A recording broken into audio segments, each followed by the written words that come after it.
मैं दूध गर्म करके रसोई से वापस आ रही थी, तभी सासू माँ के कमरे से अजीब आवाज़ें सुनाई दी।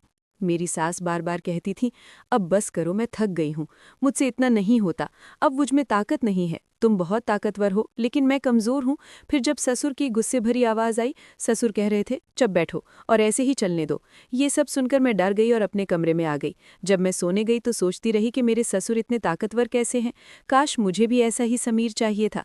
हेलो दोस्तों, मेरा नाम मीर है। मेरी शादी बहुत जल्दबाजी में हुई। एक अच्छा घर-बार होने के नाते मेरे माता-पिता ने शादी से इनकार नहीं किया और मेरी जल्दी शादी कर दी। मुझे ससुराल को आए 1 सप्ताह हो गया था और मैं अपने समीर की दिनचर्या से भली-भांति परिचित थी। उसे हर रात दूध पीना पसंद था, लेकिन मैं भूल जाती थी। मैं हर बात छोटी-छोटी बातें भूल जाती थी और कुछ चीज़ों को ज़्यादा महत्व देती थी और उन बातों के बारे में सोचती रहती थी। 3 दिन से मेरे समीर मुझे रात को दूध लाने की याद दिला रहे थे। मुझे दूध पीने की आदत थी, लेकिन मैं फिर भूल गई। एक दिन मेरे समीर गुस्से में मेरे पास आए और गुस्से में मुझसे बोले, क्या मुझे हर रात तुम्हें बार-बार बताना पड़ेगा? मैं जल्दी से उठकर रसोई में चली गई। मेरी सास अपने कमरे में थी। जब मैं दूध गर्म करके वापस लौट रही थी तो सास ससुर के कमरे से अजीब सी आवाज़ें आ रही थी। सास बार बार कहती थी, अब बस करो, मैं थक गई हूँ, अब मुझ में ताकत नहीं है, तुम बहुत ताकतवर हो लेकिन मैं कमज़ोर हूँ। फिर ससुर की गुस्से भरी आवाज़ आई, थोड़ी देर रुक नहीं सकती क्या? ये सब सुनकर मैं असमंजस में पड़ गई और अपने कमरे में आ गई।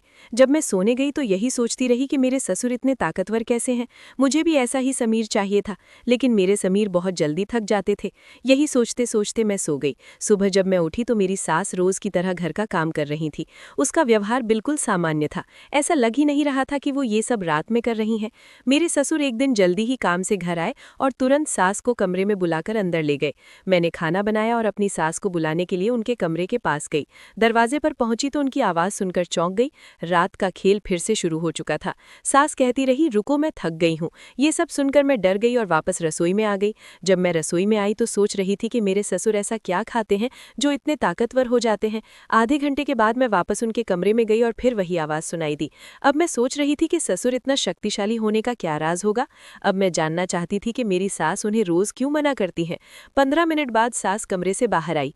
जब वो बाहर आई तो उनके चेहरे पर कुछ भी नजर नहीं आ रहा था, लेकिन दोनों हाथ कमर पर थे और कह रही थी, ये कमर का दर्द कब दूर होगा। ये सुनकर मैं अपनी हंसी नहीं रोक पाई। अब मैं जानना चाहती थी सास उन्हें क्या